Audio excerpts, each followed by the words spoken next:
Hello and welcome to the ICT Pulse podcast. I'm Michelle Marius, your host and the editor and publisher of ICT Pulse, the online platform where we discuss ICT issues from a Caribbean perspective. As 2019 draws to a close, we thought it opportune to focus again on cybersecurity, what developments have occurred this year, and what we can expect in 2020. David Gittens is the Education and Events Director of the Barbados Chapter of the Information System Security Association and was on the podcast last year to share his observations and thoughts on cybersecurity. David has nearly 30 years' experience in the tech field, and his specialties include electronic banking security, information security frameworks, disaster recovery, vulnerability scanning, and security policies and procedures. David, welcome back. Thanks, Michelle. Okay, so David, what has been going on with respect to cybersecurity and cybercrime in Barbados these days? Well, we've been seeing a lot of cybersecurity related things. One of the biggest things we've been seeing, which started a few years, is ransomware, where they're targeting all sorts of organizations. They go into your system and then they encrypt your information and ask a ransom. That's one of the things we've been seeing a lot of. Mm-hmm. Another thing we've been seeing is the things relating to electronic banking, like the ATM skimmers, where people from overseas come to skim cards or harvest from cards that they might have skimmed in other jurisdictions. They would come into Barbados with these cards that were skimmed elsewhere and try to steal the money via the ATMs in Barbados. Those are two of the biggest worrying things that we've been seeing.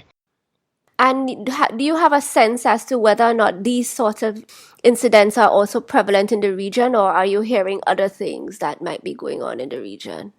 From what I'm hearing, these sorts of things have happened across the region, not just Barbados. Especially in every ATM thing, the people go to one island, do their stuff, then go to another island, do a similar thing, go to another island. Yeah, so that's the sort of thing that we've been seeing around here. Okay. And are there any other trends or particular areas of concern that you think we should be aware of? Mostly concern would relate to how many people are using these various devices. I mean, like, everyone has like 2 cell phones and tablets and things. So in terms of the number of devices to attack people, it's getting easier because of the just so many devices that everyone is using, from primary school children to retirees. Everyone basically has tablets and phones that they're always on. They think doing social media and other things with. Okay. All right, so I guess there are 2 sort of questions that are coming to mind for me, because I guess what you're saying, though, is that because we have so many devices, maybe that either the security of the devices is not, well, I guess not a priority, or somehow we are not able to secure those Exactly. Yeah, devices. that is it. Okay. Yeah. All right. And talk to me about social media, because I gather that, a lot of things are coming to us through social media, as we all know. But give me a sense as to how, in terms of, I guess, cybersecurity, the threats to your devices, I guess people stealing information, or what are the sort of situations we can find ourselves in via social media? Not only stealing information, but there's still too much posting of information that people can use for identity theft on social media. Like we have all sorts of people on social media. I mean, like, okay, normally with social media they say you have to be 13, but we have people in primary school who are active on Facebook and Twitter and Instagram. Some of you use it for class, yeah. Some use for homework. So some get homework from the schools via email and WhatsApp and that sort of thing. So just so many people using social media. From the very youngest who don't care anything about security or privacy. All of them on social media all the time. Mm-hmm. Okay. And let's move on to like organizations. And one of the greatest sources of vulnerabilities in the organization are the employees. And how might you advise organizations in order to limit the security risks that can occur through their employees? training and awareness for all the employees from the C level down. Training, annual training at least, and security awareness for everyone. No, not just the average user, managers, the chairman, the CEO. Everyone needs to know the threats and know how to use the internet safely. Everyone needs that advice, especially things like how to detect phishing emails. That's a very critical thing for users in the corporate world. Okay, and just give us a sense as to when you say phishing emails, what does that entail, or what might that look like?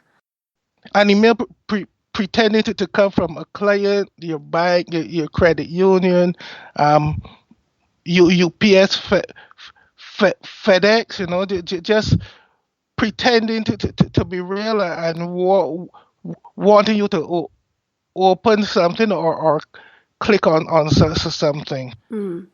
And as much as we have been talking about, cybersecurity and network security, IT security, all of these things for a number of years, have you observed, how people's attitudes have changed, or are you seeing a changing of attitudes and behavior towards security? Unfortunately, not. I haven't seen any change in the past few years. Why do you think so? I don't think that there's enough public education about threats and using the internet safely. I mean, so some is done, but not enough to be really impactful for everyone. That's the thing. We have some security measures, but we need a lot more than we currently have. Okay, but I have always been concerned about sometimes one of the things that I had observed. I guess there may be a lot of discussion about cybersecurity and the threats that exist, but sometimes Yeah. there's an impression that you can get that there's almost a certain amount of fear mongering. Yes, yes, that's something that people have tried that it doesn't always work. That's one approach that doesn't always work in terms of changing behavior. How do you think that can be solved? Because clearly we are doing so much online these days, or so much digitally these days, that we really have to be aware and individually do our own part to manage our devices, to manage our information in as responsibly a manner as possible. What would you advise? Instead of only focusing on the bad, mention the benefits like being able to work with without too much trouble, but being able to achieve things in a more effective and productive manner. Instead of just focusing on you're going to get hacked, you're going to get things that you're going to think. So I'd say in terms of the messaging, mention the danger, but also mention the advantage of doing things safely. Okay. And let me ask, because since you are the Education and Events Director of the Barbados Chapter of ISSA, what is it that the association has been doing or wants to do probably on that front? Or is it really just focused on its members and I guess providing services to its members? We focus on the members, but we also have public things like we go into schools and do security awareness. We also have public like panel discussions, etc. So it's not just our members that we trying to help in terms of education, but it's schools, churches, and the general public. Okay.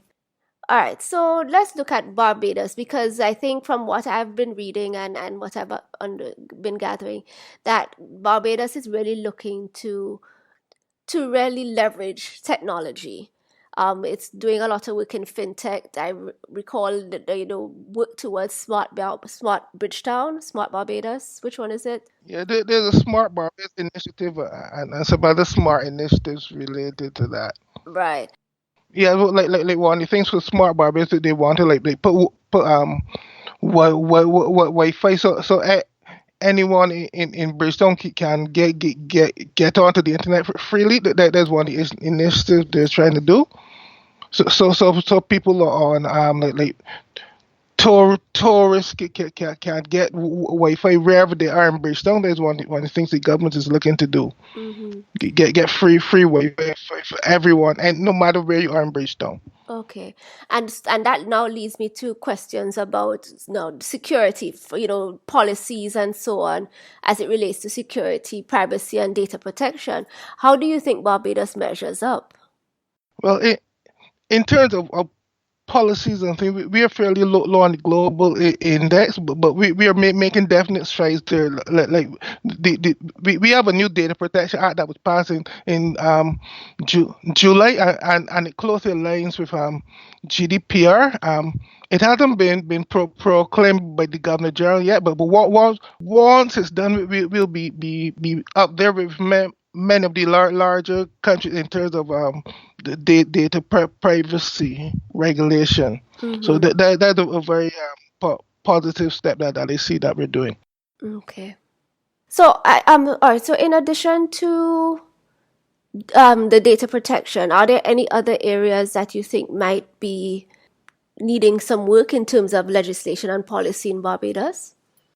Yeah, one area that we have to focus on is that of the protection of our critical infrastructure. I don't know if you're aware of what happened last week when our electricity we went out like 2 days, and a lot of the businesses and schools couldn't operate. I mean, it it wasn't related to cyber, but we still need to have legislation to make sure that we protect our critical infrastructure, like our water system, our electricity. We have natural gas, and we have telephone. We have to make sure that we have adequate regulations to make sure that the companies providing those services put adequate things in place, not only for cyber, but for also things like natural disasters. Mm-hmm. So that is what one of the critical things that we actually need. Yes, I heard about the challenges with the electricity last week. And as you rightfully said, I guess just in terms of trying to address some of these issues and to ensure that at least it is a well-considered issue and that whatever the best measures as possible can be put in place to manage those situations should they reoccur. And I think especially like at least for us with technology where we are so dependent on the internet, we are so dependent on systems and networks that at least there ought to be some thought about how that critical infrastructure can be managed. Yeah. Okay. Just going back to our discussion of the Data Protection Act that you said has been passed and so on in Barbados, what did you see any provisions that probably would have an impact on security and provisions that organizations might need to put in place? If you can just shed some light on a few of those, please. Okay. To be able to meet the privacy requirements similar to what GDPR asks, you let end up protecting data in general, and while the GDPR focuses on European citizens, you'll end up protecting everyone, not just European citizens. So in trying to meet things related to GDPR, you'll have to make your infrastructure a lot more secure in terms of dealing with the data. Okay. All right, for organizations over a certain size, one the thing they have to do is hire a data protection officer, and by having a data protection officer, organizations will for the first time, most of them actually have someone trained in cybersecurity in the organization. So that is a big plus from the Data Protection Act. Okay, so just going back now to the organization, and granted that we I guess you have said that you're not seeing much change in terms of individuals' attitudes and behavior with respect to security. Yeah. What about with respect to companies? Is it that, for example, that they might be aware, but they they don't want to apply, they don't want to spend the money, or they may not have the money to spend in the ways that might be needed. What are you seeing, and what are your thoughts? Well, my my thoughts is that the sea level is aware from the level, say the IT managers may be aware, but the people who have to really make the decision on spending the dollars aren't really aware where we're at the moment. That's the problem. So we actually need more education for the actual board level in terms of cybersecurity risk and IT risk. But I mean, is it really just in terms of training? Because I'm just thinking most times when you have those sorts of sessions, the senior managers, the Hmm. decision makers might come out, but still, one is finding that it's really not hitting home. So, is it that one Yeah. needs to do like a simulation, or is it too that the companies themselves don't necessarily think of their information as highly valuable and highly proprietary? Because, for example, if there is a sort of ransomware situation where the information is stolen and you now need to pay to get it back, is it now Yeah. that people they're prepared to pay, or they don't rely on their data as much as we think that they do, so maybe the organization can somewhat amble along without it? What are your thoughts? What was say that? Only if something makes a ransomware happen that they actually realize how important data is to the operation of their business. But if they haven't been hit by something big, they probably just don't know how important the actual data is, and having access to that data at all times is to the organization. I'm not sure if the organizations which have been hit by ransomware have started spending more money in terms of security and IT risk. I don't know, but I would suspect that most of them would, so they wouldn't lose that amount of money again. Understood. Because we don't currently have laws requiring that notify of a breach. They may not also take it that seriously. Not only don't they have to notify, but there's no actually fine from regulate later if you lose data because of a breach. So if there was a hard fine that the board had to consider, they'd probably spend more money to make it less likely that they were breached or had a serious incident like that. Definitely, because as you're talking, I was also realizing and thinking to the fact that for many people, what to do, and companies, the spend on security it would have to be continuous, and there might be a sense though it's like you're Yeah, spending money for almost in the dark. It's almost as if you're yeah. blindfolded and you're trying to feel out an enemy that you don't know where it's coming from, when it can happen. And I think that in and of itself probably just, again, there's a certain amount of fatigue and laxness that can then Yes, yeah, occur. yeah. Having to spend that money year after year, yeah. Uh, For a situation Especially that, if nothing happens. Yeah. exactly. Okay, so let's begin to wind down. And in doing so, and since we are actually also winding down 2019 as well, what are we likely to see in the security landscape in 2020? I guess do you think that ransomware, ATM skimmers, and so on are still going to be very prevalent in the region? And probably looking at globally, what else might be happening that could affect us here in the region? All right. I'd say to say that since they've been successful ransomware and a lot of people haven't been arrested, they'll continue. Same goes with the ATM skimming, because normally the guys don't get caught, and if they get caught, sometimes it's just a slap on the wrist. So if the crime is paying for them, I don't see any reason that they would actually stop it. We have artificial intelligence making things like social engineering and phishing easier. So I expect that we'll see more phishing and social engineering leading to things like identity theft. That is going to continue in 2020, and as we are part of the internet world, we'll be impacted in this region, similar to how people in North America and Europe are going to be impacted by it. Okay. Question: as you mentioned, identity theft. Have you heard of instances of identity theft either in Barbados or in the Caribbean?